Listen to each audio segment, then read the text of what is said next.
and welcome back to Night Court during the daylight hours. So we are now in day 23 in the Karen Reed trial. And yes, we're still here. And yes, Judson Welcher is still on the stand, but not for long. Today, the state is expected to rest in their testimony. So if you are sick and tired of hearing Aperture LLC and the diagrams that look like a video game physics demo from 2002, hold tight, the end is near.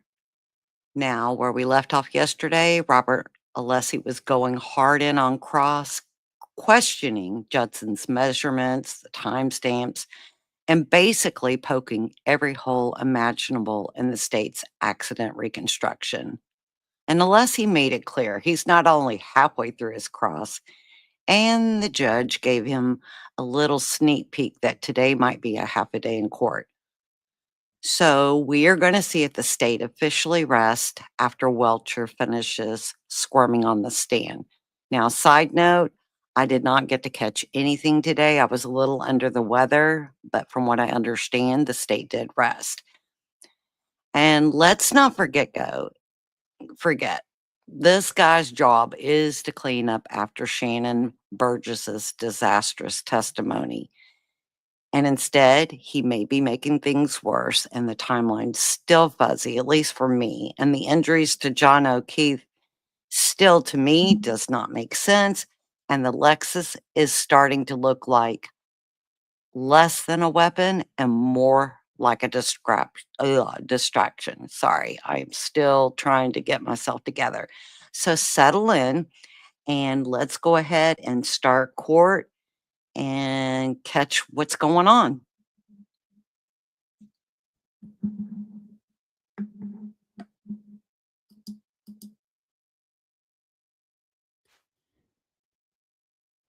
All right. Good morning, counsel. Good morning, Ms. Reed. And all right, Mr. Alessi, I will hear you on your argument on the voir dire. Thank you, Your Honor. I'm just loading up my computer.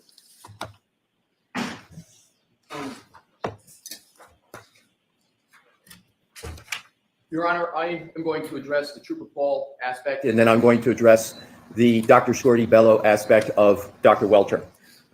With regard to Trooper Paul, I would like to draw the court's attention to the following documents for the straightforward proposition that Dr. Welcher has not only reviewed, he has not only considered, that he has adopted. I went back and looked at the documents, and the basis for this is as follows. Slides 22 and 23 do not just depict Trooper Joseph Paul himself. They show Trooper Paul conducting the CARS analysis on February 1st of 2022. Importantly, these slides highlight the mileage odometer of 12,665, and I respectfully request the court to anchor into that odometer reading, because I'm going to show the path that that odometer reading takes through all of the documents, but I want to emphasize the start, the genesis of the odometer reading of 12,665 miles is with Trooper Paul as he conducted the CARS analysis on February 1st. Now, here's where Dr. Welcher comes in. Dr. Welcher then uses this key data point, odometer 12,665, as the basis, the starting point for his determination of the locations and times for the events of January 29 of 2022. Dr. Welcher uses his scenario analysis of Ms. Reed's travels, and that's detailed on slides 24, 25, 26, 27, and 28, to calculate and then deduct 36 miles from the odometer, according to Trooper Paul on February 1st of 2022, to arrive at an odometer reading of 12,629, which obviously is different from the start, the anchor I talked about of 12,665. So the assumed odometer of 12,629, again, is based on Trooper Paul's CARS analysis in slides 22 and 23, are then used as a tether, a connection to the events recorded by the VCH in the Lexus on the following slides: 28, 29, 30, 31, 32, 33, 35, and 36. I elucidate this and I explicate the slide numbers to show how many there are in Dr. Welcher's report that are rooted in the anchor point and then the change in the deduction of the odometer. So the events memorialized by Trooper Paul on February 1st, including the odometer reading, provide the foundation for Dr. Welcher's entire analysis of the VCH events. The entire analysis of Dr. Welcher's VCH events. That is the adoption aspect of what I started with. 2 more points. In addition, Dr. Welcher testified on his voir dire that the image on the left of slide 36 from his January 30th, 2025 presentation came from a file marked carsj.pol. Now, he did contend that it wasn't the exact same image, but I want to go to this. In fact, the image on slide 36 is from the drone used by Trooper Paul, and the citation for that is page 4, item 11 of the CARS report. That's where the drones are from. Dr. Welcher didn't do any drone activity. He took the drone that he had in his report that was just a little bit different than the one I was showing him. It comes from page 4, item 11 of the CARS report. And I quote, "The crash scene was documented during the on-scene investigation by utilizing Alicia's GNSS GPS mapping system and a DJI Mavic 2 UAS. This data was input to a computer-aided diagram program, which is IMS 360, here's the key, to produce a scale diagram of this collision. So the DJI Mavic is the CARS team drone. This image of Dr. Welcher's slide 36 is clearly and indisputably from the drone. And the only drone extant is the drone of Trooper Paul and the CARS team." Last point with regard to the Trooper Paul basis in adoption of Dr. Welcher. Mr. Brennan asked Dr. Welcher on voir dire if the image from slide 36 actually came from the CERT team, which is simply not true. The CERT team, actually Lieutenant Tully with the CERT team, took about a dozen photos of the taillight in the snow in the dark around 6 p.m. on January 29, 2022. Lieutenant O'Hara said that the CERT team never traveled back to the scene again. So there were very obviously no photos or images taken by the CERT team in the daylight from the drone. And I again refer to slides 22 and slides 23, where Dr. Welcher said it was more likely than not that it was Trooper Paul in those slides, but whether Trooper Paul or not is completely overwhelmed by what I just argued and presented as specific factual basis for a review, a consideration, and an adoption of the work of Trooper Paul. Unless your Honor has any questions, I would now move on to Dr. Scorty Bell. Thank you.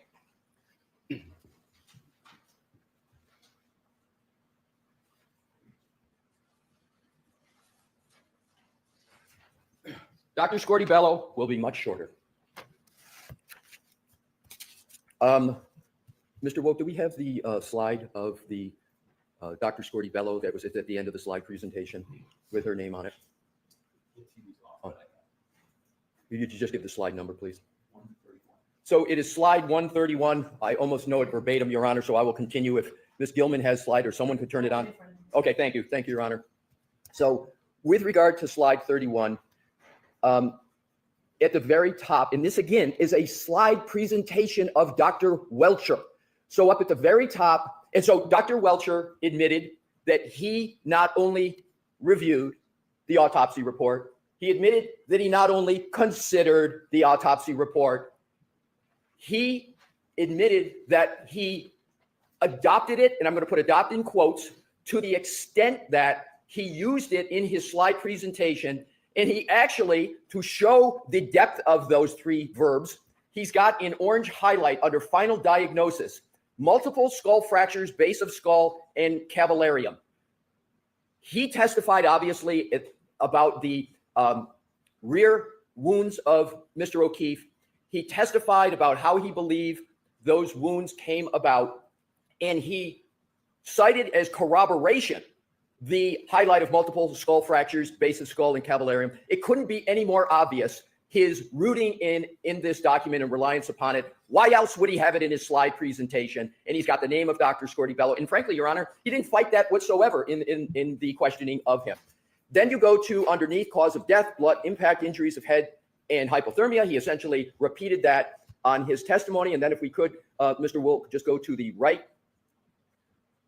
And so you've got highlighted head, skull fracture radiating from the right occipital skull and into the right parietal bone, right and left occipital foci, and bilateral anterior foci and orbital plates. Again, the highlighted means something. He's adopting it.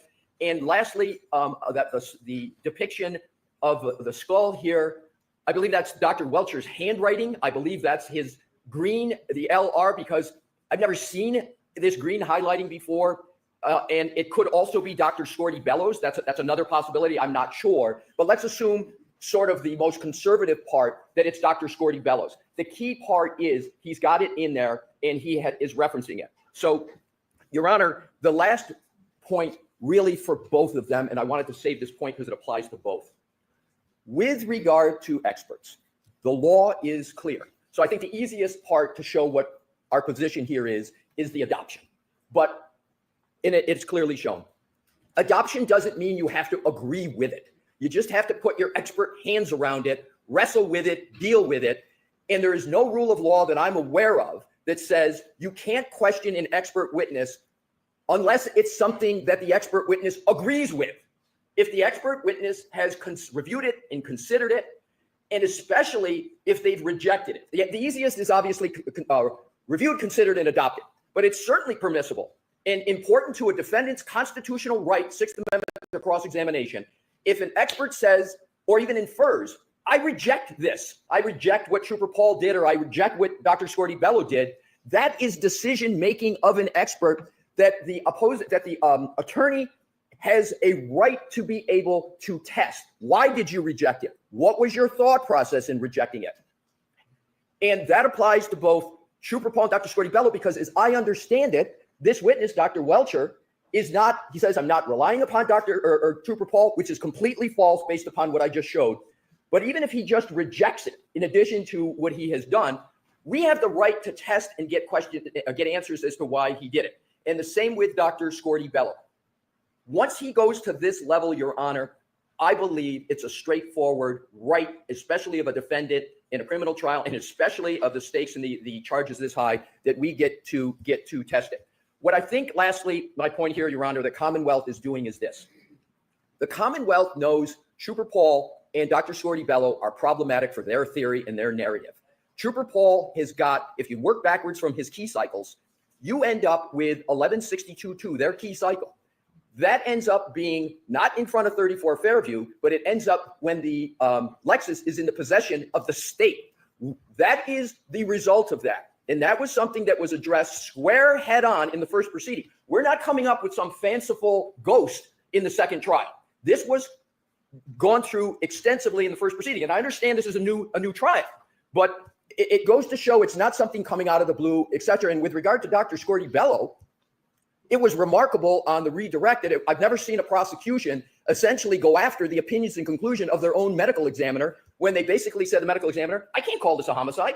The manner of death is undetermined. And the medical examiner says, I don't see any motor vehicle impact injuries. There couldn't be anything more apt, more probative than whether or not the injuries to the decedent are from a motor vehicle. The Dr. Welcher himself is saying they are. That's the essence of his opinion. It's the essence of his test. We get to be able to, respectfully, Your Honor, say, well, wait a minute. You said you looked at the autopsy. You said this. You highlight it. But you're going against the medical examiner on whether there's motor vehicle injuries.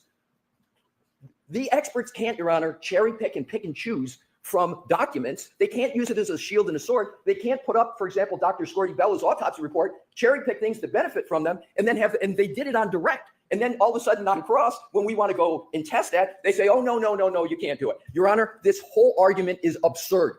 And it's antithetical to the Sixth Amendment. And even if, and this is my last point, even if this were merely a civil case, this would be routine cross-examination against the expert on the side. So in conclusion, Your Honor, I respectfully request that Ms. Reed and her team be allowed to exercise their constitutional right to cross-examination, the keystone of a defense in a criminal trial, cross-examination, and that they be able to take the shield that the prosecution is trying to put on us and be able to combat the sword that the prosecution has put forward with regard to trying to cherry pick from this information, and that we get to proceed, and we get to proceed undaunted from all the serial objections yesterday that interrupted my cross-examination. Thank you, Your Honor.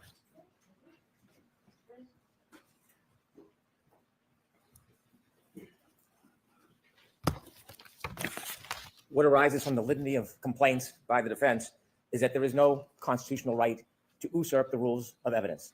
There is no case law, as much as they urge the court and yell out the word case law and constitutional right and Sixth Amendment right. There is no case law to support what they are trying to do. It is a simple endeavor that is clouded by all the rhetoric that they offer. And it is clear, and the court knows what they're trying to do. They're trying to pit the inadmissible opinion of a non-testifying witness against a testifying witness.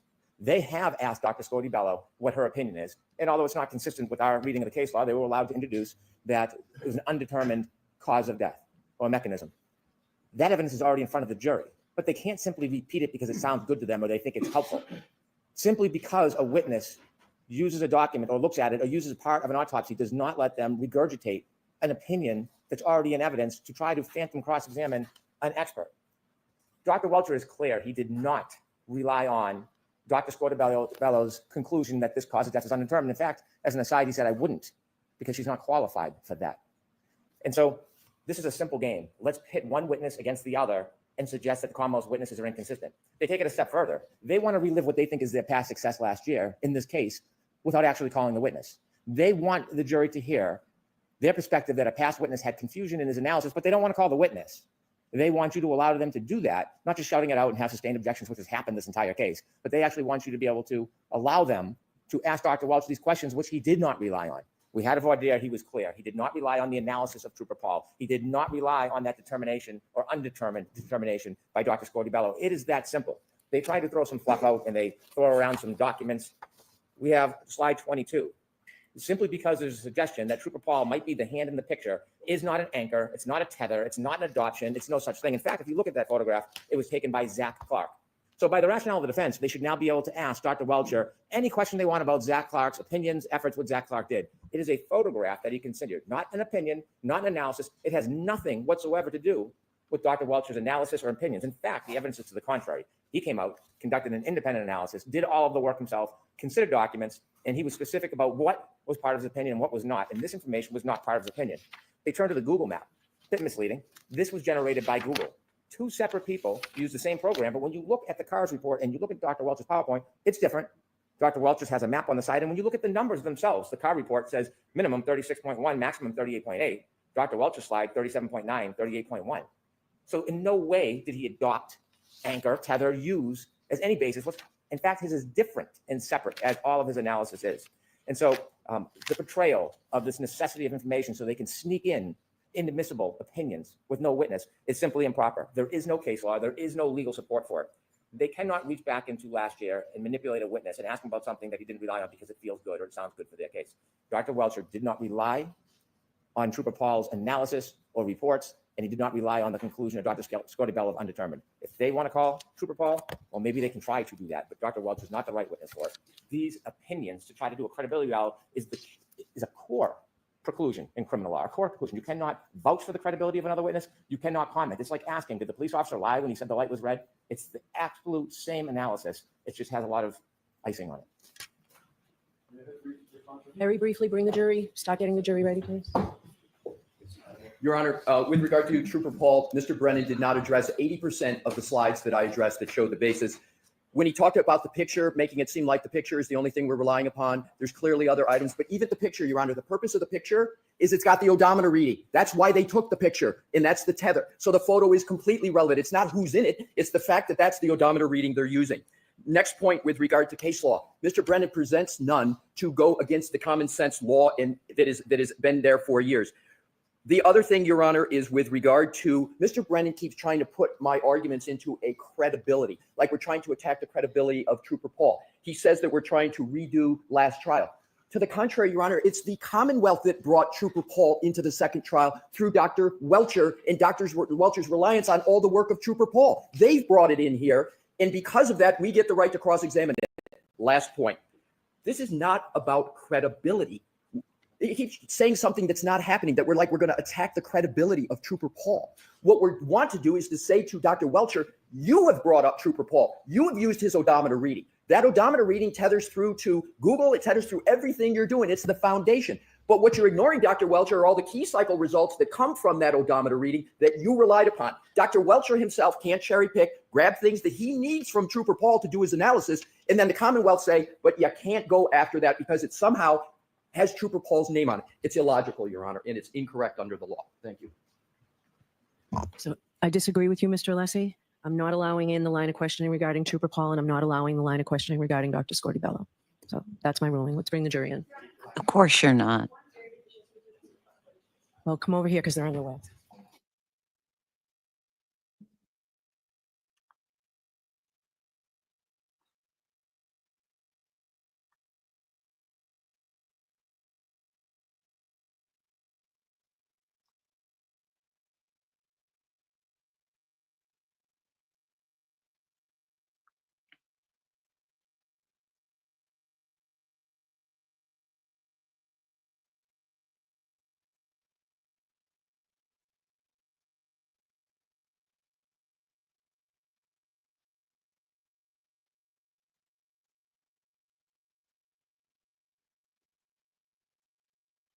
Okay, they're bringing in the jury.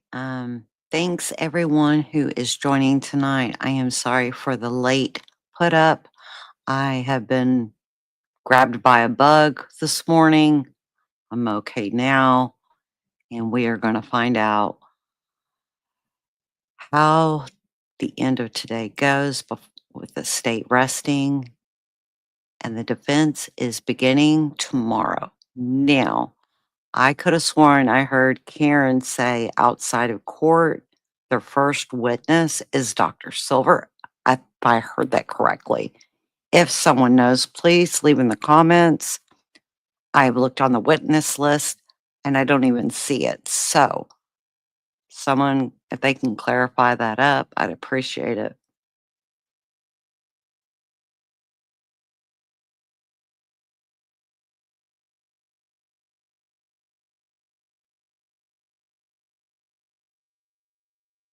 I'm going to see if I can scoot this forward. I thought that, one sec.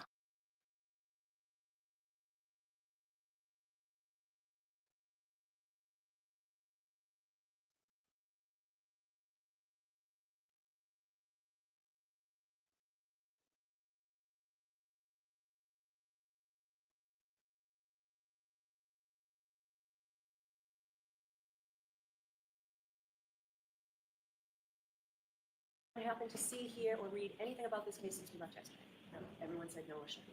Thank you. Could we have Dr. Welcher back in, please, and Mr. Alessi, feel free to go to the podium. The computer and any electronics there, so we don't have to do that. It doesn't look like it's turned on. Oh, okay, good. And smartwatches.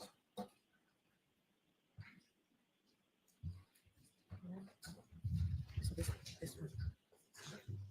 Sir, I'll remind you soon. Thank you. Good morning, Your Honor.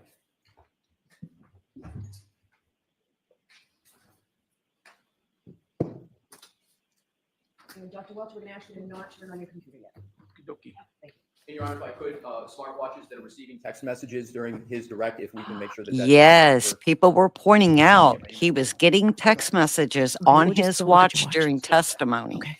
Thank you, Your Honor. Morning, Dr. Welcher. Good morning. Do you know whether there was glass found on the bumper of Miss Reed's Lexus SUV? My understanding there was, yes. Did you reach a conclusion on whether the glass on the bumper came from the drinking glass that you assert Mr. O'Keefe was holding at the time of the alleged impact? I didn't have an opportunity to inspect the glass, but the glass was broken and there was glass on the bumper. That's all I know. So you, as you sit here today, you have no basis to conclude that the glass on the bumper came from the glass that you depict as having been held by Mr. O'Keefe at the time of the alleged impact. Is that correct? Well, you're mixing a couple things. No, Dr. Welcher, Can I- if you can just answer my question. If I'm trying I to. need to rephrase it, I will. Um, I'll ask it a different way. Please. You have no basis as you sit here today to conclude that the glass on the bumper came from a drinking glass connected to Mr. O'Keefe, do you? Well, we have a picture of a broken glass at the scene. So I wouldn't say we have no basis. We don't necessarily have enough to conclude it's from it, though.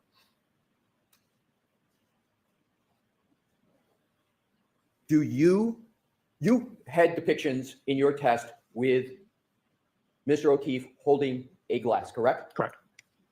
My question is, you have no evidence to show at all other than, and I'm talking evidence, testing information. You're saying you have no evidence that shows that the glass on the bumper is not the same glass as you showed on your slides as being found supposedly at the scene. You have no test evidence that that's the same glass, do you? So again, the one I have at my testing obviously was not the same glass. We have pictures of a broken bar glass in the snow near where Mr. O'Keefe's body was. We have glass fragments on the rear of the bumper. That's the extent of my knowledge on the correlation between those two. So do you said you reviewed the reports and testimonies of various Commonwealth representatives, correct? That's in your report. Correct. In the initial. In the initial, right, correct. And some of those reports included forensic scientists who work for the Massachusetts State Police, correct? I believe that's correct. And you put those in your report as documents that you reviewed, correct? Correct. And as you sit here today, it's your testimony. You don't know whether in any of the reports of the Massachusetts State Police, there is an answer to the question of whether there's any connection at all between the glass found in the snow and the glass on the bumper. I recall it being inconclusive. Oh, so you recall that the testing was inconclusive? I don't remember what testing they did, but for example, when they put the taillight fragments back together, they were able to deduce that the fragments were from the taillight. I don't think they attempted to do that with the glass. Assume that there has been testing of the glass on the bumper, and assume that that testing conclusively determines that the glass on the bumper is not the glass that was found in the snow. Okay. Assume that. Okay. How would that affect your analysis? I'd want to know where the glass came from, but we still have a whole bunch of other elements. So I don't think it would affect the end results. So would it have any part in your analysis with my assumption that the glass on the bumper is not the glass that's associated with the broken glass that was supposedly found in the snow? Yes, I mean, we always want to have as much answers or as many answers as possible. So I would want to know if we could figure out where it came from. And wouldn't the fact, assuming that the test results show there's no connection, meaning the glass on the bumper is different from the glass in the snow, wouldn't that be contrary to your theory of what happened in some way? It depends on when the glass was actually broken. The glass was in his hand, at least that's the testimonial evidence I've seen. So it depends on whether it's broken from contact with the rear of the vehicle or broken with contact on the ground. Assume that the glass on the bumper is not the glass that was found in the snowbank. Doesn't that, at least in part, contradict your hypothesis as to whether there was contact by the Lexus with Mr. O'Keefe at 34 Fairview? So if you recall on my slides, nowhere did we discuss that in my slides. So no, it wouldn't contradict it. I would want to know where that glass came from. But you didn't seek that information, did you, sir, in your analysis to determine where the glass came from? Of course I did. I read the reports about it. But you sit here and you say you don't know the answer. There's steps you could have taken to get that answer quite easily. Couldn't you have, sir? Not me. That's a material science expert. You've been communicating with Lieutenant Tully, haven't you? Correct. You couldn't have asked Lieutenant Tully that question? But to my knowledge, he's not a material science expert. But could he have told you the result of testing on that glass on the bumper and whether it was any way associated with the glass found in the snow? Wouldn't that have been an easy question to ask him? Just has there been testing, and if so, what's the results? Yes, but my knowledge from reading the reports was it was inconclusive. But you didn't read all of the reports, did you, sir? Apparently not. Let's turn to another topic, laser scans. Part of your analysis involved conducting laser scans of portions of 1 Meadows Avenue, the house of Mr. O'Keefe, correct? Correct. Those laser scans were used, at least in part, to answer the question of whether the collision between Miss Reed's SUV and Mr. O'Keefe's Chevy Traverse at 1 Meadows at approximately 5:07 a.m. on January 29, 2022, caused the right rear taillight of the Lexus to break, correct? Correct. And in that analysis, inches literally matter, correct? You want to get as accurate as possible. And the reason why inches matter is because, and we're going to get to this, you tried, and you did it in your slide presentation on direct, you tried to see whether the Lexus lined up with the Traverse such that there could be a break of the taillight. That was part of your analysis, correct? So the main part of the photogrammetry was to determine the speeds and the angles and the degree of overlap on the vehicles. And then we also looked at the damage from the video, or actually it's just where the snow was knocked off, the rear of the Chevy Traverse, and document the height of that. You said the main part. I don't want to engage in semantics. I want to go to my question of, isn't part of the laser scan analysis to determine whether or not those two vehicles aligned sufficiently such that the Lexus could break, the taillight of the Lexus could break coming into contact with the Chevy Traverse? Wasn't that part of your analysis, at least in part? Yes. Okay. And in that analysis, inches literally matter, correct? It can, depending on which way you're going inches. So the ring camera at One Meadows, you're familiar with that ring camera, right? At Correct. One Meadows? That ring camera at One Meadows was used as part of the laser scan process that you and your firm Aperture performed at One Meadows on October 2nd, 2024. Do I have the date correct? I believe so, but like the videos were not literally used during the laser scans. We took the laser scans, the video, combined them together in the process called photogrammetry. Okay, let's get this down to the fundamentals. You used, and that was my question, Your Honor, if we could publish the exhibit with regard to the ring camera. Sure. What exhibit is Yeah, I've got my date.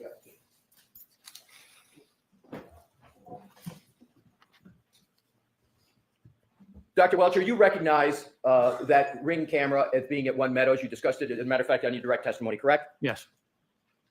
Now, that ring camera was utilized as part of your laser scan process, correct? It was used. So you're confusing laser scan and photogrammetry. The video, the laser scanners are together used in the photogrammetry. The camera and the laser scans are not used necessarily with each other. Was that ring camera used for any part of your work? Absolutely, the photogrammetry. I just need to be able to finish my question, sir. Was that Sorry. ring camera used for any part of your work at One Meadows on October 2nd, 2024? Yes. And it was used for what purpose? In the photogrammetric process, to establish the position and dimensions of various things in the video. So then we could go back and overlay the vehicles and track the tracks in the snow, as well as look at the damage to the vehicles. Right. So this was used to, as a basis, not the only one, to establish dimensions of the other work that was done in analysis at One Meadows, correct? Correct. You can take that down, Mr. Woke.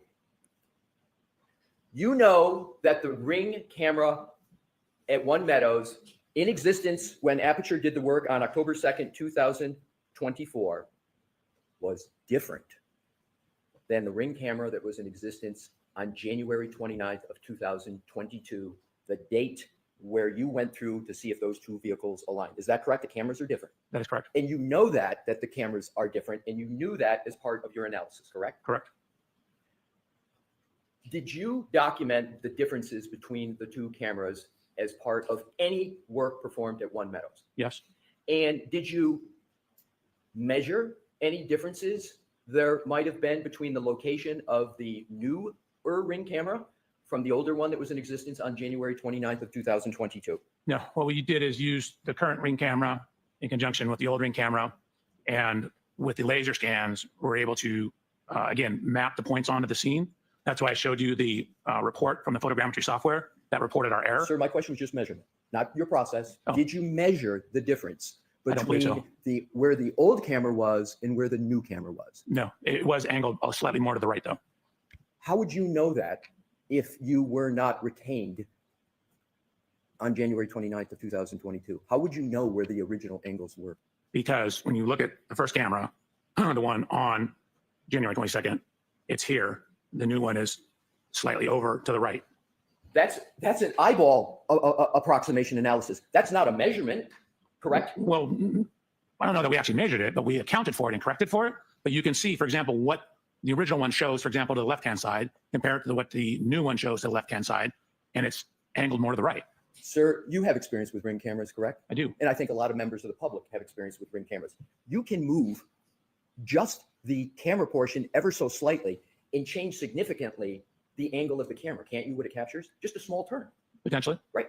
Even a millimeter turn can make a change. A 2 millimeter, a 1 inch can make a significant change with regard to what the camera captures, correct? Good, sure. So, did you measure whether the newer camera that was present on October 2nd, 2024 was installed to the left? And I'm talking measure. to the right, to the top, or the bottom relative to the camera that was there on January 29th of 2022? So we solved for the camera I'm position. asking if you measured, sir. No, didn't measure. So let's talk about some other differences with regard to cameras and ring cameras. Different ring cameras can have different levels of distortion, correct? Potentially. Cameras, well, are you saying that all ring cameras have the same level of distortion?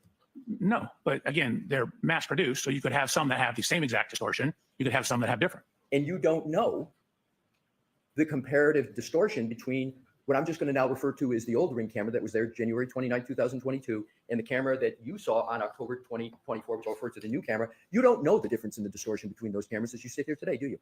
So we know enough information that if the distortions had been different, our errors would have been too high. And so the fact that our errors are within acceptable, are what's called an RMS error, we know that the distortions are similar enough to give us accurate measurements. Sir, that is speculation. That is not data. That is not a measurement. You didn't measure the distortion, sir, did you? If the cameras, you didn't have the old camera to do it.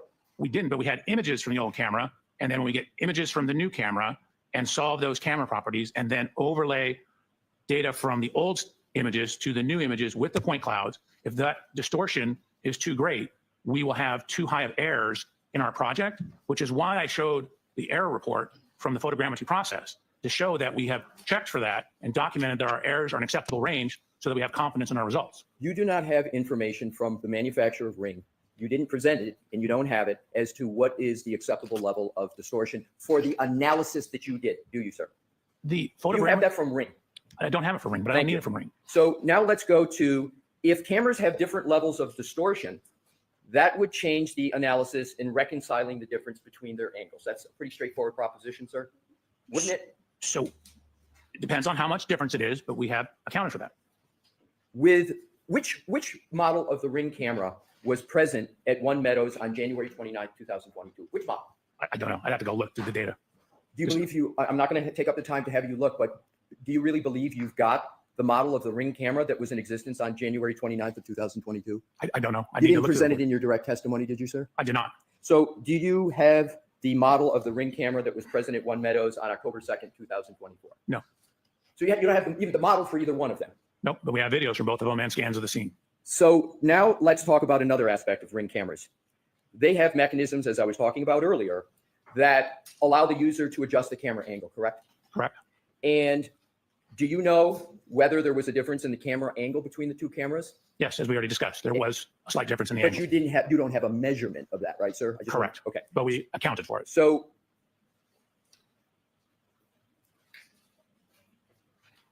wouldn't a difference in models of ring cameras be relevant at all to your analysis of trying to reconcile any differences between them? So if you have video from both of them and you have laser scans with three-dimensional geometry of the scene, you can go in and it's called a reverse camera analysis and solve for the distortion properties. The scans give you the real world dimensions. So once you know the real world dimensions, you can then go in, you can go in and then solve for the camera lens properties based upon the real world distortions. So for example, if there's a little bit of bending at the end, the laser scan data will show that, and you can correct for that knowing information about the laser scanner. I'll or ask the the laser question. scan data. I'm sorry, I thought you finished, sir. I'm going to ask the question again because it's a narrow question. Wouldn't knowing the difference in the models be relevant? That's all I'm asking. Wouldn't it be relevant to your analysis of reconciling the differences to them? Wouldn't No. it be relevant? No. So you think the different models are irrelevant to any process you occasioned at one? It's irrelevant. So the analysis of the video itself is more important than the models? I'm not asking if it's more important. I'm just asking, would it be relevant? No, I don't believe it to be relevant. Now let's go to another aspect of the cameras. Are key parameters in a camera that the software needs to know focal length? It is. Is imaging size something that is an important parameter in a camera? Yes, Are sampling characteristics an important parameter in cameras? can be. Is the principal point, you understand that concept, sir? Is that an important parameter in a camera? Define how you're using principal point. Sure. A principal point of an image is the point where a camera's direct line of sight, called, as you may know, the optical axis, intersects the image plane. Does that Gotcha, sound yes. familiar? Mhm. So isn't that the image's mathematical center, the principal point? More or less, yes. And for high accuracy photogrammetric work, it's important to know if the lens is mounted centered over the image sensor due to the small manufacturing variances, correct? Could be important. And if the principal point is the center of the image. Okay. That's relevant. So doesn't that affect the mathematical calculation of the light ray geometry? It could. So the variance in manufacturing between cameras is a known issue. Do you agree? I do. There's small manufacturing variances that affect one of the key components of the fundamental parameters of the camera, namely the principal point, right? Correct. Did you perform the camera calibration of the camera in place in October of 2024? Yes. So within photogrammetry, we calibrated the photogrammetric analysis to the camera. Did you address the principal point in that calibration? Do you have documentation that you addressed that important factor, the principal point? So the checking of the RMS error in the software takes into account, sums up all the potential errors in the measurements, which would include that. Okay. Sir, you know the importance of all of these topics because the output of all the work Aperture did at One Meadows, almost all of it springs from that camera, correct? It starts there. Okay, it starts there. And if the starting point is wrong, then where you go from the starting point is going to be at least potentially wrong, correct? Potentially. Would you agree that Ring cameras have a swiveling mechanism so that the user can adjust the camera angle? Some do. Do you know whether the camera that was in existence on January 29, 2022 had a swiveling mechanism? I believe it did. Believe, do you know? I do not know for a fact, but you- those style of Ring cameras on the surveillance have adjustability that includes angle. But you don't know whether the camera that was there, the specific camera on January 29, 2022, had a swiveling mechanism or not, correct? Correct. And do you know whether the camera that you saw in October of 2024 had a swiveling mechanism on it? It did. And where did you document the fact that it had a swiveling mechanism? I think we have photos of the camera. Did you document it in writing, and did you document the tolerance of the swiveling mechanism? No. Let's go to, and again, all of the camera, this camera that you use is the starting point for your laser scan and photogrammetry process, correct? Correct. All right. Let's go to another topic. On your direct testimony, as I recall, you stated essentially from various information that you lined up in the video, and we're talking about the lining up of the Lexus with the Traverse. And this is at One Meadows. And so, as I understand what you did, sir, is you took what are called point clouds, 3D images, created them for the Lexus. You took created 3D images, synonym point clouds of the Traverse, and then you attempted to line them up to determine, among other things, whether they would align sufficient so that the Lexus could line up and potentially hit the Traverse such that the tail light of the Lexus could be broken. Was that at least part of your analysis? That was part. There was more. So you showed a few slides, and with your honor's permission, what I'd like to do is to start with slide 90. All right. Do you have any problem with Dr. Welcher keeping his printed copy that he's using? I have no problem with the printed copy, your honor. I'm sorry, what slide again? 90. Your Honor, my printed copy tiny. Can you see the? Yes. Yeah.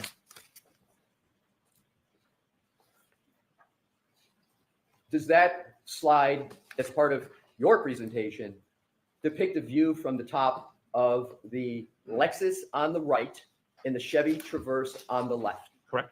And is that depicting contact between the two vehicles? It is. Now let's zero in a closer look, and that is a contact point. Am I correct? Correct. I mean, there's multiple points. There's more than Multiple one. points, but it shows more clearly the contact between the two vehicles. Now, if we could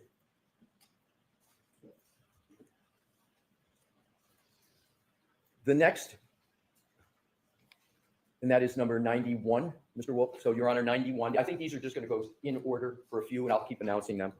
So, this is 91, same vehicles, just a different viewpoint. Is that correct, Dr. Welcher? Correct. This and the next. I slide. just want to stay I know. with this one. I Hold just on a asked the second. question, does it show the contact? So go ahead and answer now. This slide and all the other slides, we're trying to show the angle of contact, but because it's two-dimensional image, you're losing some perspective. For example, here you're seeing the chrome piece on Mr. O'Keefe's Chevrolet, which is on the right. You're seeing it obviously behind where the Lexus is. So we were trying to show it at a whole bunch of different angles to try and illustrate the degree of closeness or lack thereof. All right. So Thank you. is it correct that on your direct examination, you said in sum and substance, we looked at the degree of overlap and there's only about a 2 to 3 millimeters of overlap between the vehicles? Is that what you recall saying on direct? That is correct. And that you stated that that supposed 2 to 3 millimeters of overlap was insufficient to cause the taillight of the Lexus to contact the rear of the Chevrolet. You recall saying that? That's correct. Now, I would like you to look at that. This is from your slide presentation. Is that not showing contact between the two vehicles? Oh, it absolutely is not. What you're seeing is a portion of the vehicle that is behind the area. Keep in mind the angle, the Lexus is angled off to the left. So the area that you see here is actually, in this case, in front of where the taillight is. This is why we tried showing it from a whole bunch of different angles, because when you try and take a two-dimensional image and look at it, you see stuff in the background. So and again, this is why in the computer, we overlaid them, looked at the measurements, in the computer where you don't have this, we have the three-dimensional measurements, and it does not hit.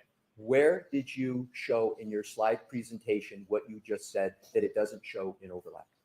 So Where? it shows a contact. It definitely contacted, I'm sorry, Mr. Porter, down below here. It does not show a contact here. So to answer your question, all the next slides were our attempt to do that.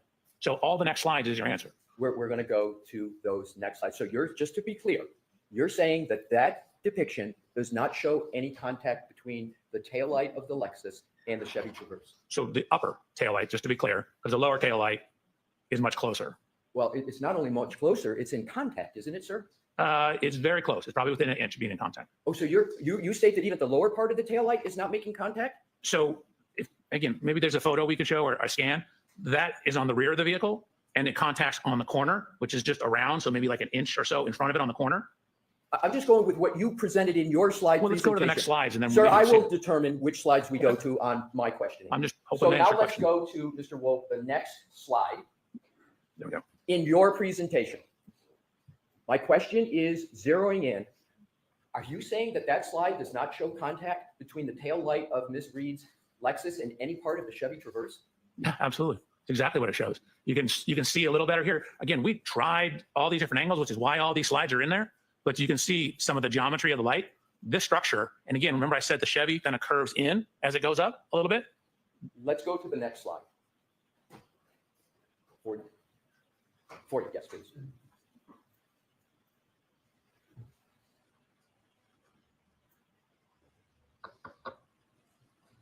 Is it working? 41, Your Honor. That's exhibit 41? No, I have a question because it's not my slide.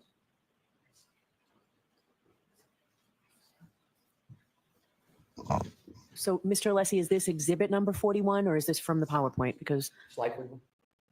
Slide. okay. Yes. So I'm putting this up because I want to show an actual photograph of that tail light. And I would like you, sir, to focus on the quarter panel tail light in each. Do you see a jutting out of the quarter panel tail light in that photo? Do you see it jut out? So I don't know if you and I are talking the same thing. There are little fins here. Correct. Now, what I'd like to do is to go back to the depiction we were just looking at. And that depiction doesn't show the jutting out, does it? No, it does. Those are actually more on the side of the vehicle. You can't see them in this image. Correct. You But- can't see them. Hold on a second. I wasn't finished. But Sir. they are 100% there. We actually did special hand scans with a hand scanner of the taillight to put it back on to the vehicle. You say they're 100% there, but you can't see it in that depiction, can you? The jutting out that you could see in the two-dimensional one we just saw. You can't see it. I can't see who's behind that wall because it's being blocked by something. I can't see on the side of that taillight because it's on the side I can't see. It's being blocked. Sir, my question is simple. You cannot see the jutting out of the tail light in this depiction, can you? Correct. Okay, now let's go on to the next question in this topic. You could have easily solved what you consider to be the issues you had with trying to show it lining up, couldn't you, sir? You had an easy solution for that. I took the best solution. I'm not sure what You you're had referring to. 3D images, correct? I did. You could have shown and measured 3D images to get almost the exact contact point and almost the exact dimensions if you had just used the 3D images that you had available to you. Isn't that correct? That's exactly what we did. When I went through the video analysis, I showed you how we overlaid the point clouds, the 3D scans on top of each vehicle. So we took the, I'm sorry, we took Sir, the please vehicles. don't interrupt. Hold on. Your Hold Honor, on. he keeps referencing my hand and saying I'm doing something when I'm not. And I think that's distracting to the jury. So- I'm not interrupting Hold him. on. Let the witness Whoa. answer the I question. am. I'm just holding my hand like this, Your Honor. He keeps saying that I'm doing Mr. something. Alessi, please. All right. Go ahead, finish the answer, Dr. Welcher. Again, in the photometric analysis, I showed the video. I showed how we overlaid the point cloud on top of the video. That proves that the way we solved it, correct camera characteristics matches. Otherwise, that would be distorted. We overlaid the scans of the Lexus into the photogrammetric analysis. We overlaid the scans of the scene into the photogrammetric analysis. We overlaid all that stuff into the analysis. We did exactly what you're suggesting. You could have easily addressed this issue by the following. If you really believe there was no contact or not sufficient contact, you could have produced a graphic that shows a gap between the two vehicles. A graphic, couldn't you? That's not a graphic. What is that? Sir, I get to ask the questions and you are to answer them subject to the judge's ruling. So my question is, couldn't you have created a graphic that That's- would have better shown the issue that you are creating or talking about today? That's my question. Couldn't you have created a graphic? We did. We created a whole bunch of graphics. You called what we just saw a graphic? Yes. Well, if there's a gap, why isn't there then something that shows a clear gap?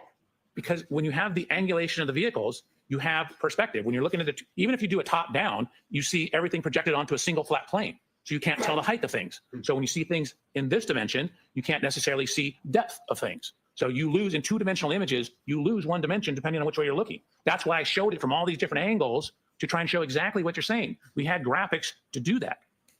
3D images allow you to show perspectives for 360 degrees, correct?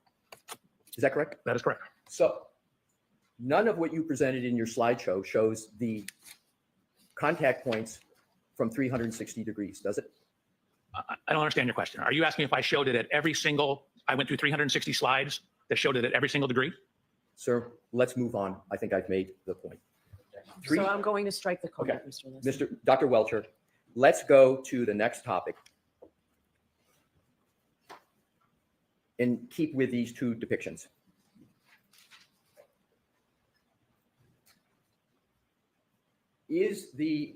Are these two images point clouds or 3D images? Are these two, Those are one and the same thing. Yes. I would use them as synonym. Which term of the two do you want to use? Point cloud or 3D images? Both are fine. It's a 3D image composed of points, which So let's just call them 3D images so we Okay. can do this more quickly. The Lexus and the Chevy Traverse that are depicted there are both 3D images of those vehicles, correct? correct. And Aperture created the 3D images, correct? Correct. Sir, did you do these scans and did you personally create these images? No, one of the assistants at Aperture did. So you're speaking about what somebody else did at Aperture, correct? They were doing it at my direction. And for example, the Lexus scan, I showed the photographs. You can see the gentleman that works at Aperture, Mike Morelli, was scanning them for me while I was doing the rest of the inspection. And then the hand scanning of the rear tail light was done by another engineer. I was out there with him doing it, taking measurements. And then same thing with the Chevy Traverse. My question is, you didn't do the creation of these 3D images, did you? The individual images, no. All right, so let's go to these individual images. These are 3D images. Is that your testimony? Yes. Let's look at the tail light. Okay. That's not a 3D image. That's a Photoshop, isn't it? Nope. Oh, so it's your testimony that that tail light is a 3D image. That absolutely is a 3D image. The way you can tell is when you get up near the chrome, because lasers don't like shiny objects, you start to get a scatter. So see all these dots here? If that was a photo, you wouldn't have these dots. Let's go to the Chevy Traverse. Let's, Mr. Woke, zero in on the content. Yeah. There's green on that tail light, in the tail light. That's a 3D image of the tail light, isn't it, sir? They're both 3D images. Well, I just want to stay with one. That tail light is a 3D image, and one of the ways you can tell is it's got all that grainy material on it, correct? Correct. Now let's go back, Mr. Woke, to the Lexus. Let's now go to the bumper. But do you want me to explain the difference? No, Okay. thank you. I would like to go to the bumper. Do you see the predominance of any grainy image on the bumper? There's a little bit. So for example, when you get near edges, it has a hard time with edges. I'm sorry, the bumper cover. Right. See the bumper cover up above? This whole thing is the bumper cover. That's the step pad. That's the rear body panel. or the rear deck lid. I'm talking about the step pad, sir. Just the step pad of the bumper? You asked about just from here to here. Correct. The bumper, step Can we pad. zoom in on it? Pardon me? Can we zoom in on it? Sure. Do you see it? Yeah, I see graininess.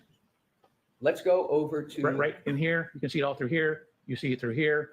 Oh, I'm talking about the step pad, not the entire bumper. I'm just talking about the step pad. Right. So you're zooming in on the bumper. Right. The step pad is this structure up here. We're going to move up. It just takes a while.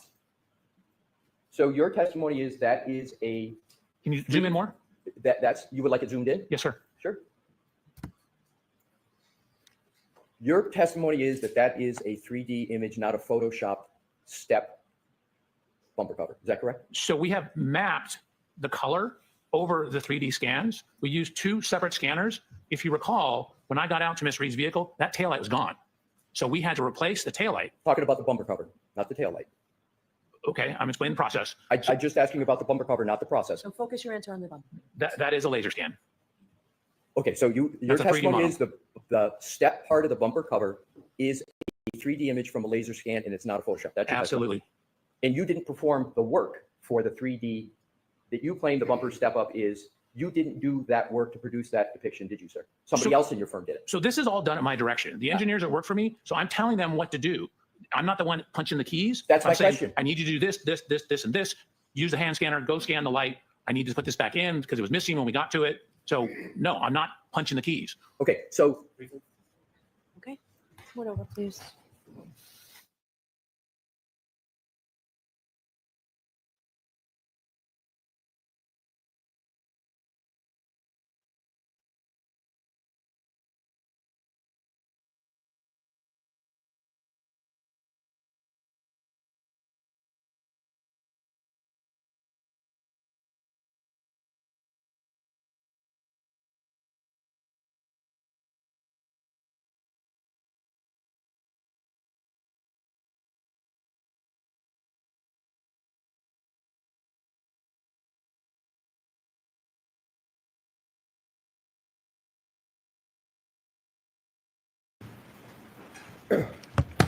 with regard to, no, we don't need to back up, Mr. Wolf.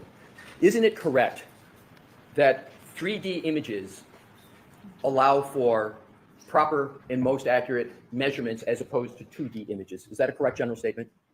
I mean, generally, yeah. Okay, that's my question. So let's go to the next topic. Let's talk about hydraulics on the Lexus SUV. What type of hydraulic system does the Lexus SUV have? So it has a mechanism, I believe it's actually pneumatic. It's air-based system that raises it up and down. Do you know what the name of that system is, sir? No, not off the top of my head. Do you know how it works I do. specifically? Well, I mean, I know generally that there's a button on the interior where you can raise and lower the ride height. And is that the extent of your knowledge of that system on the Lexus? No, again, I know when you park it, it'll drop down the ride height. When you adjust it for different roadway conditions, it'll change the ride height. Do you know what the height tolerances are? In other words, the lowest to the highest? I believe it's around 1.25 inches. At one point in time, I measured it. I don't remember off the top of my head. So you believe it's 1.25 inches up and 1.25 inches down? How do you apply the 1.25 inches? I recall the total being like 1.25 inches, but I measured it at one point in time. I just don't remember off the top of my head. Would you be surprised to hear that the tolerance is 5 inches on that vehicle? I would be surprised. I don't recall it being that much, but I would need to double check. Assume Mhm. that the manual, as well as other informations, support that the tolerance is 5 inches and that specifically the vehicle can be raised 3 inches high and it can be lowered 2 inches. That's the basis for the 5. What was the suspension height of Miss Reed's Lexus that you used for your accident reconstruction analysis out front at 34 Fairview between 12 a.m. and 1 a.m. on January 29, 2022, to determine whether it was possible for the spoiler on the back of the Lexus to make contact with the eye of Mr. O'Keefe? If it was even possible, what did you use for a measurement of the suspension? Matched the measurements from when the vehicle was tested, I believe on February 1st at the Canton Police Department. What match did you make? So we aligned the bottom of the taillight, actually the sheet metal right below the taillight. So we adjusted the height of the Lexus to match that. Did you in any place document what level the Lexus was at the time of any testing, meaning the suspension? Did you document at all? Yes. Where?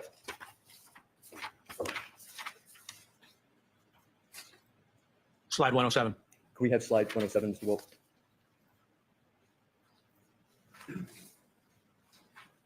And then if you could zoom in on the lower photograph, the gentleman with the blue shirt. Zoom in a little more, please.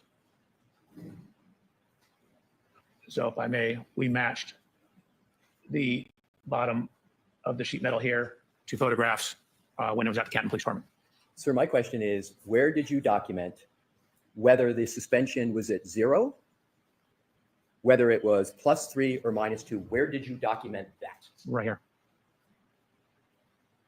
And what are the numbers of the documentation of that? I don't know. We were matching the photos. So I don't care what the numbers are. I care that the height is the same. Okay, so I just heard you say, if I heard correctly, you don't care what the suspension is at. Is that your testimony? No, I don't care what the suspension number is as long as the heights match. I understand. I understand. So what was the suspension height of Miss Reed's Lexus at 5:07 a.m.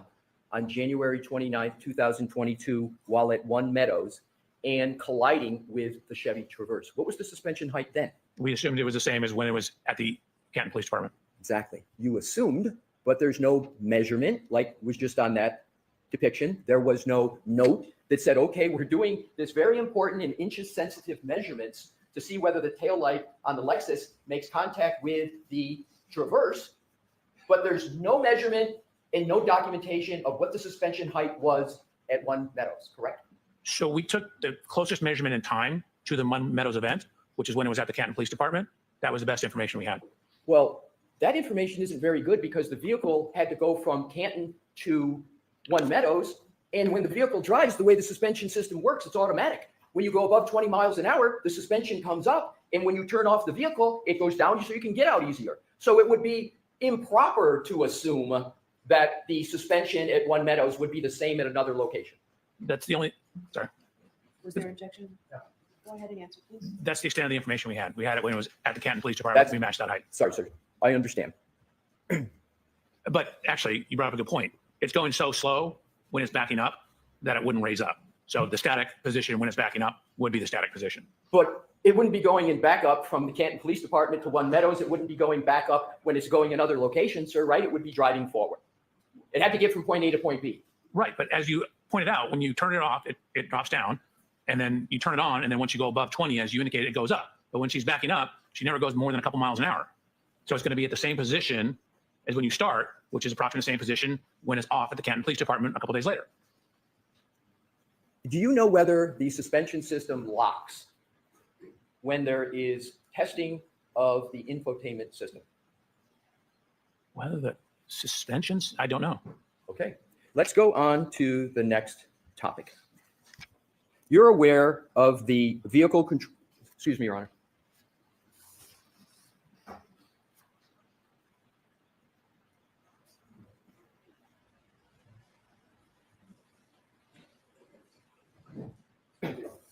Thank you, Your Honor.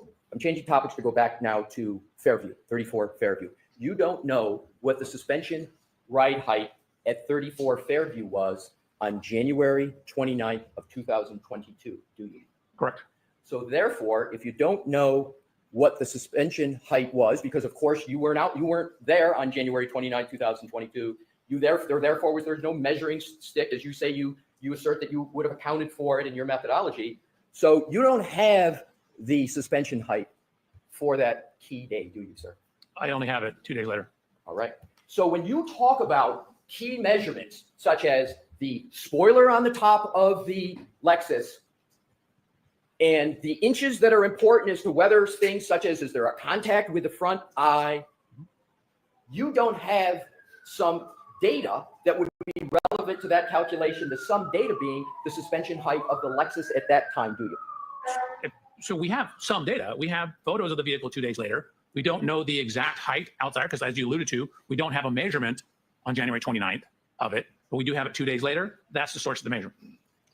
You don't have the suspension height or the setting of the suspension of the Lexus that existed on January 29th, 2022, do you? Correct. Now let's go on to another topic.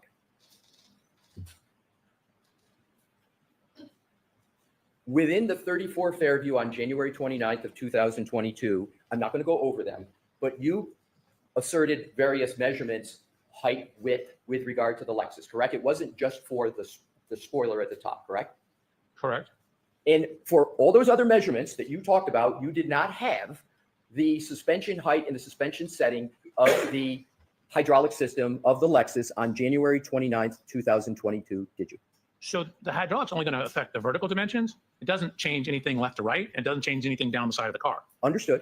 But for the measurements that are affected by vertical, Mhm. you didn't have the suspension height of the Lexus system on January 29th, 2022. Again, I only know what it is 2 days later. So now let's go on to vehicle control history. Sir, do you understand what I mean by vehicle control history? You do? This is text stream information. Are you aware of what is called the Bosch crash data retrieval system in Lexus vehicles? Of course, we showed it on my slides. And the Bosch crash data retrieval system in Lexus vehicles is sometimes referred to as the black box. No, you're mixing up two things. So the Bosch is like the tools. It's a question, sir. So can you answer that with a yes or no? Is the Bosch crash data retrieval system the black box on Lexus vehicles? I just wanted to repeat it. So I didn't hear what you objected. You objected? I'd like you to be able to finish his answer. Yeah. So the question was just asked. Can you answer that question? No, it doesn't make sense. Okay, next question, Mr. Wilson. I'm going to ask the question, sir. The Bosch crash data retrieval system in Lexus vehicles, you're familiar with that? Are you familiar?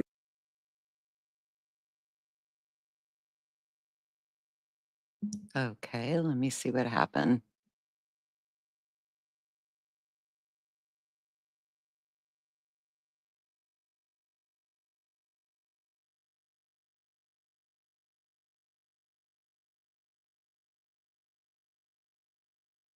It's a question, sir. So can you answer that with a yes or no? Is the Bosch crash data retrieval system the black box on Lexus vehicles? I just wanted to repeat it. So I didn't hear what you objected. You objected? I'd like you to be able to finish his answer. Yeah. So the question was just asked. Can you answer that question? No, it doesn't make sense. Okay, next question, Mr. Wilson. I'm going to ask the question, sir. The Bosch crash data retrieval system in Lexus vehicles, you're familiar with that? Are you familiar?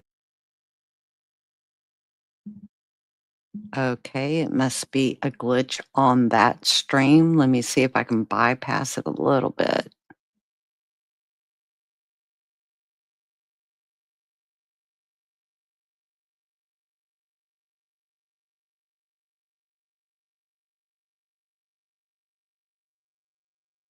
Access to black box data.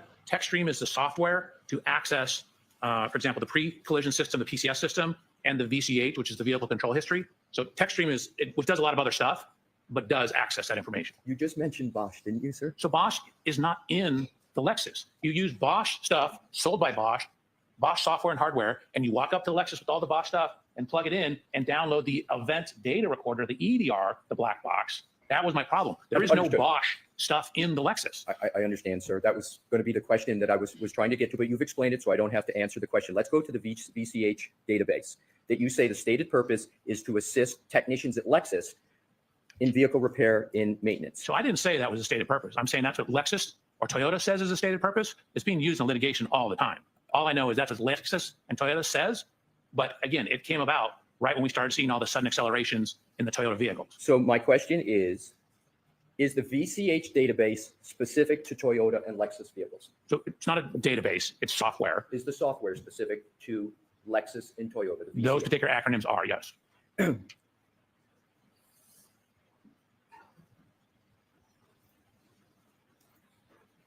Want to move to another topic, and we are almost finished. We have just two more topics, sir. How common were VCH events when Miss Reed owned the Lexus? In 2022, Do you know the ownership period of Miss Reed with respect to the Lexus? Do you know how long she owned it? I have that documentation. I do it off the top of my head. Do you have an approximate?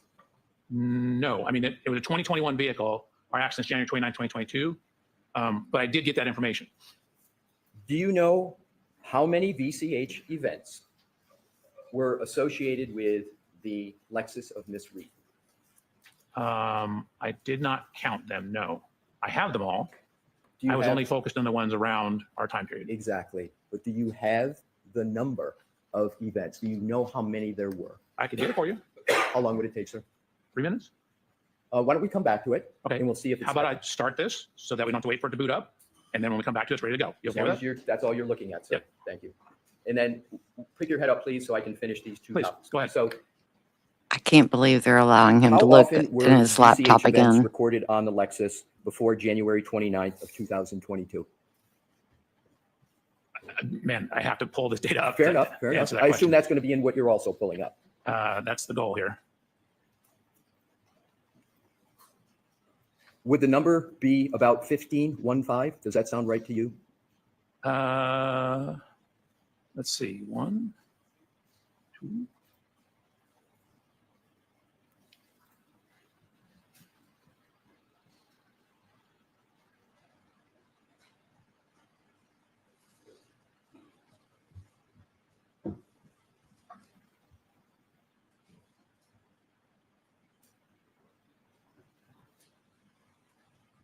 There's 18. 18. So there were your records show that there were 18 DCH events recorded on Miss Reed's Lexus, correct? Before the subject one. Right. Did you conclude that any of those events, other than the 1162-2, were a collision? No. Now let's go to reverse recorded events. Can you tell how many of those 18 events were reverse recorded events? And you know what I mean by reverse recorded events? Yes. The vehicle going in reverse? How Correct. many of those events were the vehicle going in reverse? And this is before. 4. Other than, He asked No, you, no, is this before. before? yes, I'm sorry. Oh, I would have to pull up the PCS file. Can you start that and I can continue on with the questioning? I got to. So the PCS file is I have a second laptop. That Here's has what I'm going to touchscreen. do. That's not important for me to keep going and get through it. Okay. So let's just Oh stay on my the events, okay? goodness, 2 laptops. He is so, I'm sorry. Only one of all of those events. He should have notes or something, Are a you report. concluding that there This was a is collision ridiculous. associated with Just this in my Lexus? opinion, No. never All those 18 are seen before. anything like The this collision's number before. 19. No, I'm saying, I understand what you're saying, but for all the other events that are recorded, you're not, other than the January 29, 1162, you're not concluding that any of those were collisions, correct? I didn't look at them. They were so far mileage away from everything. But you're not concluding, even though they were so far away and you didn't look at them, you don't conclude from the information you have that any of them were a collision, correct? Let's go to 5:07 a.m. on January 29th, 2022 at One Meadows, the home of Mr. O'Keefe. Okay. There was a collision between Ms. Reed's 6,000-pound Lexus and Mr. O'Keefe's approximately 4,500 Chevy Traverse. That's undisputed, correct? They collided, they made contact. They touched. Right. But the actual collision at One Meadows did not register the recording of an event on the Lexus DCH system, did it? Correct. 2 minor. So, however, you want this jury, sir, to conclude that the glancing blow that you contend occurred at 34 Fairview Road by the same 6,000-pound Lexus in contact with a mere 216-pound man did register an event on the Lexus, correct? No, the impact didn't register the event. As I pointed out, the trigger was from when the accelerator pedal went to 30%. The tech stream does not register crashes at all. It registers excessive acceleration, excessive steering, excessive braking, things like that, things that would be part of the maintenance system. So the tech stream will never register an event, even if you hit a wall at 100 miles an hour necessarily. We don't call stop codes and things like that, but that's not what it does. The trigger here was transitioning into reverse and then gunning the accelerator pedal in reverse. And so when it went from 30 up to 74% throttle, once it went over 30 in that transition, that's what triggered the tech stream. It had nothing to do with, and that's why I'm telling you, I don't know when in that event the impact occurred, because the tech stream doesn't tell you that. Thank you. That You're is welcome. exactly my point. The tech stream information doesn't tell you when a collision occurs, does it? Correct.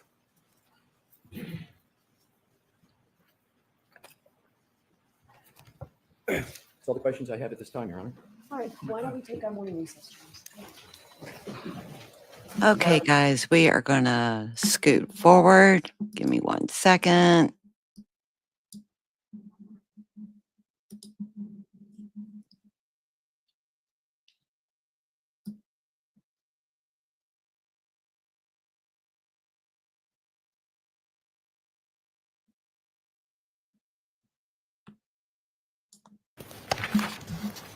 Good afternoon. Good afternoon, Mr. Brandon. You were asked some I think questions. it's morning, but yes. You were asked some questions about the ring video from Meadows, which was John O'Keefe's home. And you were asked whether you're aware if the cameras had changed over time. Correct. The fact that the camera was replaced, does that any way affect your opinion to a reasonable degree of engineering certainty about your conclusions relative to that touching between the cars? Absolutely not. It would have shown up as increased error when we overlay the point clouds onto the photos or the point clouds onto the video. If it was an error, it would have showed an error. Do you have any concern whatsoever that any of the information from the scan is in any way tainted, compromised, or inadequate? That would be very hard to do. You literally press a button and stand there and watch it, and the laser does its thing. So I have absolutely no reason to disbelieve it. Additionally, again, if it was messed up, once you laid it over on top of the photograph, it would show the difference. So no, the data's fine. Is there any evidence whatsoever that you've seen that any parts of your presentation were photoshopped? No, You were asked questions about the suspension of the motor vehicle of the defendant's Lexus. Do you have any information that the suspension at any point was changed? no, Yesterday, you were asked a number of questions about formulas. You took out your calculator and you were asked about different variables. Were those variables hypotheticals or were they related to this specific case? So they seemed hypothetical. Again, you have to be careful when you're talking about failure forces on biomechanical things. For example, if you impact the hand with a, say, 1-inch narrow metal bar, that's a lot different than if you have a broad, say, plastic taillight or rear body panel. So when you have distributed loads, you can take much more. I told you guys about sitting on the bed, like how much you sink in. That's an example of spreading your load out. When you spread the load out, you don't sink in as much. So same thing with, forces on your body. If you take this pencil, I don't have to press very hard for it to pull in. But if I spread it out, I have to press much harder. So you have to look at the distribution of the load when you're talking about the failure. So when you look at the failure loads, it depends on what you're doing it with. If I hit you with a 5-pound 2x4 or a 5-pound pillow, they're both 5 pounds, but you'd much rather get hit by the pillow than the 2x4. When you were asked questions about communications, when you would have communications with the Norfolk County District Attorney's Office, did you ever use encrypted apps to secretly hide your communications? Apps like Signal? No, I don't have any of those. Oh, stop, please. Ask it differently. When you were communicating with members of the Norfolk County District Attorney's Office, did you ever use encrypted apps like Signal to communicate? He's trying to use this. I don't even know what that is. Would you ever use an Because encrypted of app so those ARCA. communications couldn't be tracked? No. Would you ever have What any a business professional prick. for doing that? Sorry. You were asked about confirmation bias. You remember those questions? I do. Could I have slide 33 of your PowerPoint, please? Slide 33. Give me a second.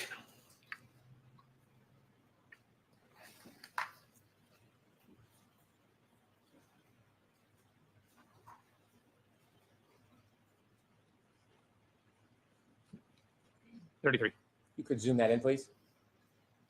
I agree with you, Otherwise, Dwayne. He certainly does. I could not do it with one monitor. You can't do it any closer than that. Not since I took down. Oh, hold on. Here we go. Which part do you want me to zoom in? Miss Gilman can zoom in for you. Sorry. Which part? Miss Gilman's going to do it for you. Oh, there you go. Perfect. If you could zoom in, please. Okay. On shift position signal, going forward, then neutral and reverse. Does that data suffer from confirmation bias? No, that's strictly electronic data. When we look over at the vehicle speed, can we go to the left a little bit? Down. Vehicle speed ending at 2361 miles per hour. Does that suffer from confirmation bias? No, again, these are direct readings from the vehicle. Again, that speed on this here, you have to correct for the slippage, which I do later on the slide, but that is a direct reading from what the speedometer is seeing. Acceleration at the end of that 10-second window, 74%. Does that suffer from confirmation bias? No, that's a direct reading of a sensor. That's objective information. I have no further questions. Thank you. Wow. Anything, Mr. Alessi?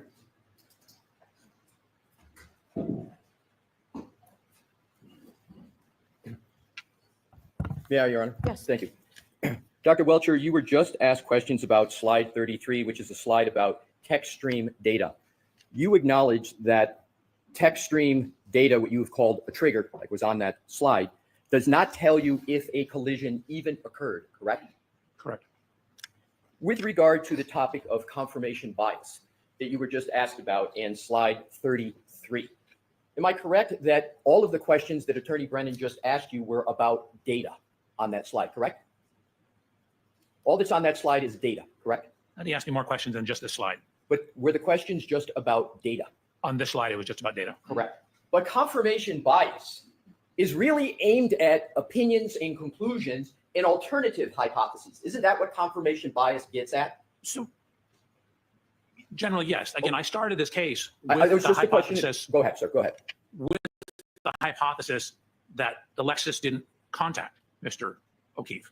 And so I start what's called the null hypothesis, that this didn't happen. And then I look at evidence to either include or exclude the null hypothesis. So theoretically, my confirmational bias starts with a bias that it didn't happen. Can you point to one document that shows that you analyzed whether there was no contact between the Lexus and Mr. O'Keefe? Can you point to one document? Was there one document on your slide presentation that analyzed the null hypothesis, as you call it, there being no contact at all? Was there any slides in your direct testimony? So remember what I said, we start with hypothesis, we get more data, we whittle down our hypothesis to the final answer. I mean, I had 130 slides. I suspect I bored some of these people to death already. So I didn't include everything. There's thousands of photographs in here. There was a bunch of testing I did with the Lexus about backing, pedestrian detection that, removed certain hypotheses. So if I was able to eliminate a hypothesis, I didn't present it here. Sir, my question is not about. All the slides show that, to answer your question. Sir, my question is there any slide that says alternative hypothesis to whatever the label is, whatever the term, that says no contact between the Lexus vehicle and Mr. O'Keefe? Is there any document that you presented to the jury that shows that? Any document where those words are written on it? Correct. No. And to work through hypotheses, different ones, in confirmation, to see whether there's confirmation bias, have you heard of scientists refer that as showing your math, so to speak, in working through hypotheses, documenting each hypothesis and how and why you rejected them? Have you heard of that term in the scientific world, show your math with confirmation biases and alternative hypotheses? Just a question. Have you heard the idiom, the phrase, show your math? Your question is, have I ever heard show your math, period? Associated with the application of various hypotheses to avoid confirmation bias. Have you heard of that term used in that conjunction? Not really in that Okay. context. It's probably, I understand where you're going with it. Thank you, sir. You're welcome. No further questions. Dr. Welcher, you are all set. Oh my God, thank you. Oh my Give God, me a minute to thank pack up you. and I will be out of here. I bet you the court reporter was grateful too. Yesterday, Thank she you. looked exhausted. Excuse me? Yes, you can read it. Dwayne, I didn't get to see this earlier, so I was busy, and so I am watching this for the first time with you guys. Gee, but a key cycle, you removed all kinds of things to prove.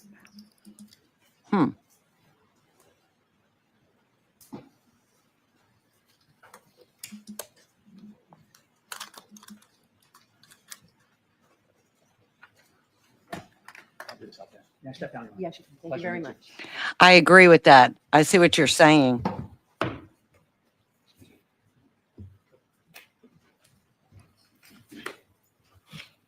Mr. Brennan?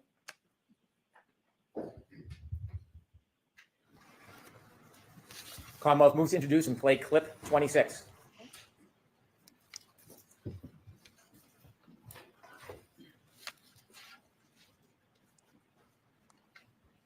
So I thought, could I run him over? Did he try to get me as I was leaving and I didn't know it? I mean, I've always got the music blasting. It's snowing. I got the wipers going, the heater blasting. Did he come and hit the back of my car and I hit him in the knee and he's drunk and passed out and asphyxiated or something?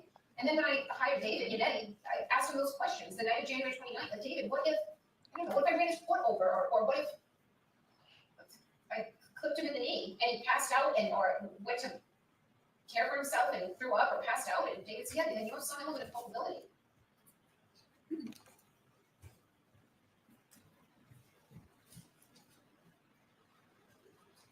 Exhibit 207.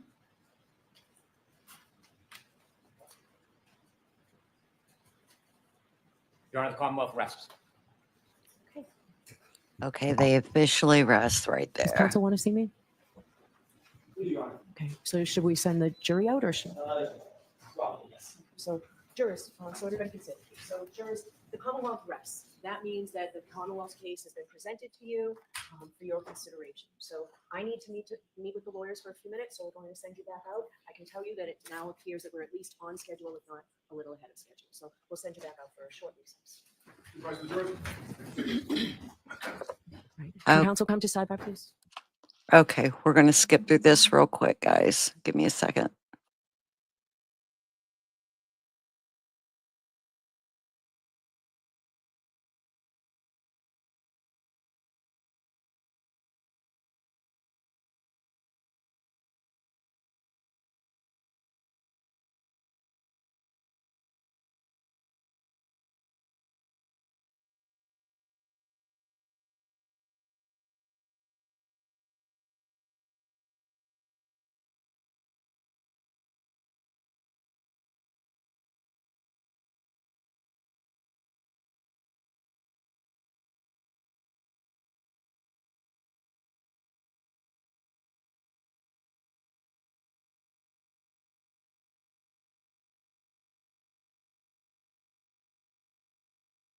Hey, Dwayne, if you're still on here, could you answer a question for me? I heard Karen Reed was talking afterwards, something in regards to they asked her first witness would be, and I could have sworn she said a Dr. Silver, but I don't see a Dr. Silver on the witness list. If you know anything, will you please put it in the chat? I would appreciate it.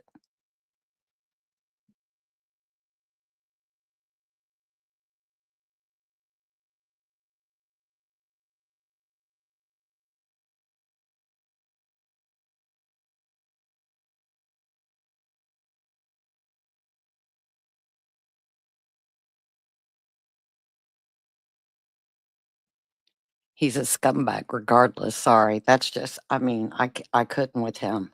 I couldn't.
Thank you, Dwayne. I'll go double check in my documents. I appreciate that. So you're saying tomorrow they're starting with the data guy.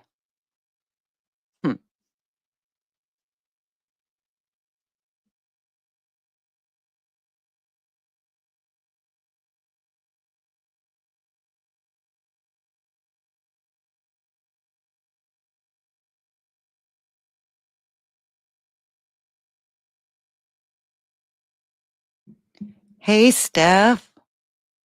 Hope you're doing okay.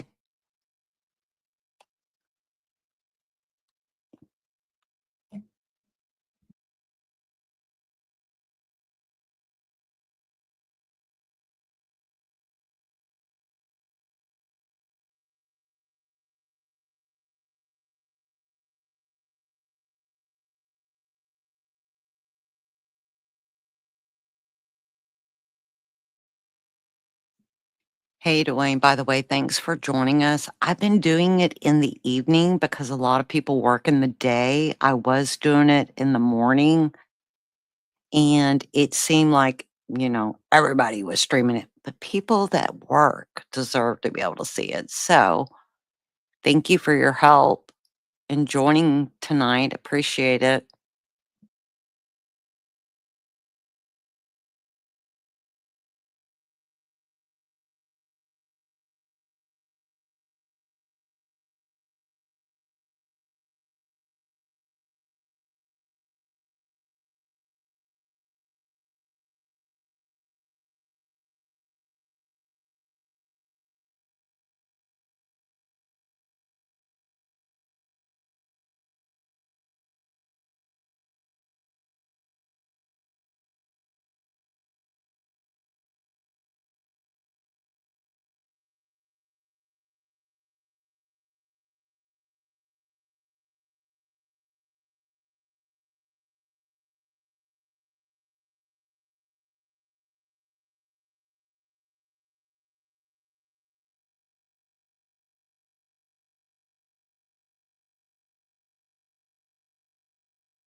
Okay, I'm gonna real quick and go check and see if I can move this forward. I had no idea sidebar this was this long. Forgive me.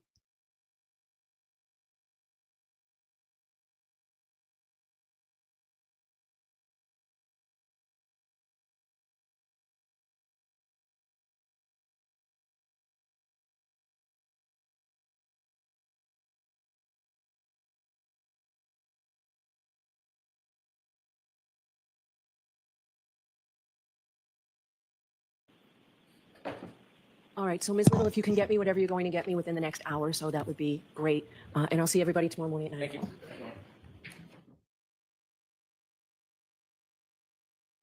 Okay, folks, state's rested.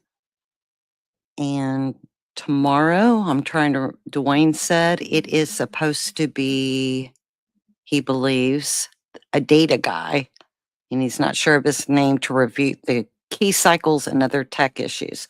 So tomorrow evening, we will be restreaming. I appreciate all of you joining this evening. And let's see what the defense pulls off. Thanks for joining, guys.